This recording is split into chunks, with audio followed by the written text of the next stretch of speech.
Makikita sa actual video kung paano nilusob at nanalo ang mga Hapon sa Pilipinas.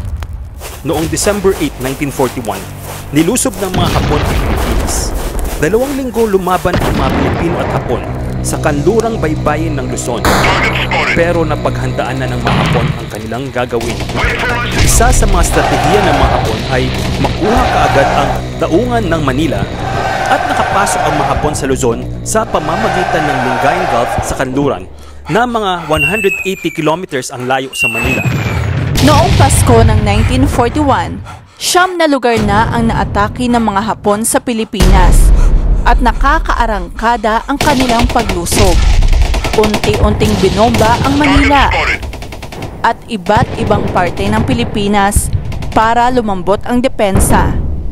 Sumugod na ang mga Hapon sa Manila, isang mahalagang syudad dahil ito ang kabisera o capital city ng Pilipinas. Ang nasa isip ng mga Hapon, madali na lang masakop ang Pilipinas kapag nakuha nila ang Manila at Luzon. Pagkaraan ng ilang linggong pagtutunggali ng mga puwersa, dinagdagan bigla ng mga Hapon ang kanilang mga puwersa tulad ng mga tangke. Noong patapos na ang 1941, unti-unting nagtatagumpay ang mga Hapon. Kabila ang direksyon din ang kanilang opensa para maipit ang Pilipinas. Ang mga warplanes ng Hapon ay nagpapabagsak ng mga bomba sa Manila noong Disyembre 1941. Samantala, ang mga puwersa sa lupa tulad ng mga sundalong Hapon ay naglakad patungo Manila. Ang pagsalakay ng mga Hapon sa mga paliparan ng US ay nagdulot ng matinding pinsala sa mga eroplano ng mga Amerikano. Marami ang nawasak sa lupa. Noong mga huling araw ng 1941, malapit na nakarating ang Hapon sa Manila na kasalukuyang pa rin binabomba kahit na idineklara itong open city. Sa konteksto ng digmaan, ang open city o bukas na lungsod sa Filipino ay tumutukoy sa isang lungsod na nagdeklara ng kanyang sarili bilang bukas sa panahon ng digmaan na nangangahulugan na hindi ito lalaban o ipagtatanggol. Tuluyang nasuko ang Maynila sa mga Hapon noong January 2, 1942. Ayon sa mga Hapon, ipinapalaya daw nila ang Pilipinas. Ngunit maraming Pilipino ang hindi naniniwala, kaya't sabay-sabay kumilos ang mga propaganda units ng mga Hapon upang maimpluwensyahan ang pananaw at opinyon ng mga Pilipino. Mga kababayan, ang mga Hapon ay hindi nating kalaban. Pinalaganap nila ang paniniwalang Asia for the Asiatics o ang Asya ay para sa mga Asyano, kaya't dapat lang na ang Pilipinas at Hapon ay magkakampi. Pinalaganap nila ito sa pamamagitan ng mga flyers at loudspeakers. May mga Pilipino rin na tumulong sa mga kampanya ng mga Hapon.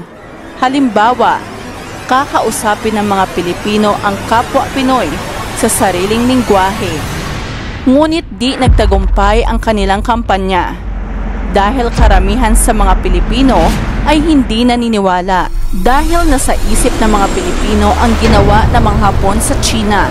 Noong Marso 1942, halos buong Luzon na ang hawak ng mga Hapon, kaya't nilikas ni General Douglas MacArthur ang Pilipinas dahil na rin sa utos ng Pangulo ng Estados Unidos. Ngunit may balak na siya noong bumalik at nagpaplano na gagawing higanting pag-atake para mabawi muli ang Pilipinas. Ang pananakop ng Hapon sa Manila naman ay pinagdiwang ng parada sa mga kalye ng Manila. Tuwang-tuwa ang Japanese general na si Masaharu Homma dahil isa ito sa pinakamalaking tagumpay sa kanyang karera sa militar. Ngunit hindi alam ni General Homma na dito sa Manila, kung saan siya lubos na ginagalang at kinakatakutan noon ng mga tao, ay magiging lugar din kung saan siya bibitayin pagkaraan ng 4 na taon.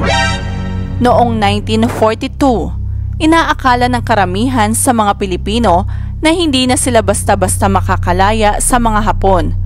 Kaya't maraming mga Pinoy din noon ang hayagang nakipagtulungan sa mga Hapon.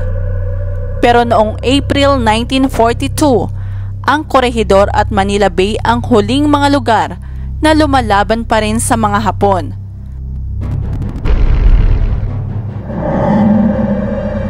Kaya tuloy-tuloy na binobomba ng mga Hapon ang Corregidor hanggang sa noong Mayo 1942 nakapasok ang mga Hapon sa Corregidor at tuluyang nasakop ang isla dahil sa matinding kakulangan sa supply at pagkain. Kinabukasan, sumuko rin ang Amerikano sa pamumuno ni General Jonathan Wainwright. Nagkita sila ni General Homma ng Japan. Inanonsyo ni General Wainwright ang kanilang pagsuko sa radyo. Lieutenant General J.M. Wainwright, to put a stop to further useless sacrifice of human life on the fortified islands. Yesterday, I tendered Lieutenant General Conway, the Commander-in-Chief of the Imperial Japanese Forces in the Philippines, the solemn surrender of all American and Philippine Army troops in the Philippine Islands. This decision, on my part, will be realized, was forced upon me by men entirely beyond my control. Ang kanyang pagsuko ay itinuturing na isang malungkot na bahagi sa kasaysayan ng Pilipinas at Estados Unidos sa ikalawang digmaang pandaigdig. Ang Bataan Death March ay isang malagim na pangyayari noong ikalawang digmaang pandaigdig kung saan libo-libong sundalong Amerikano at Pilipino ang pinilit na magmarchas ng mga Hapones sa mahigit 100 kilometers mula Mariveles, Bataan hanggang San Fernando, Pampanga. Sa marchang ito, ang mga bihan ay dumanas sa matinding hirap, kakulangan sa pagkain at tubig, malupit na pagtrato mula sa mga sundalong Hapon, at ang mahirap na kondisyon ng klima at kapaligiran. Marami sa kanila ang namatay dahil sa gutom, dehydration, sakit, at pagmamalupit. Ang eksaktong bilang ng namatay sa Bataan Death March ay hindi tiyak. Pagkatapos nasakop ang Corregidor, mabilis din na kontrol ng mga Hapon ang buong Pilipinas. Si President Manuel L. Quezon ng Pilipinas ay lumikas mula sa Maynila nang sumalakay ang mga Hapones kasama ang kanyang pamilya at ilang miyembro ng kanyang kabinete patungong Estados Unidos. Sa Amerika, itinatag niya ang isang gobyerno sa Washington, D.C. upang ipagpatuloy ang paglaban ng Pilipinas laban sa mga Hapones at upang suportahan ang mga pagsisikap ng mga alyado.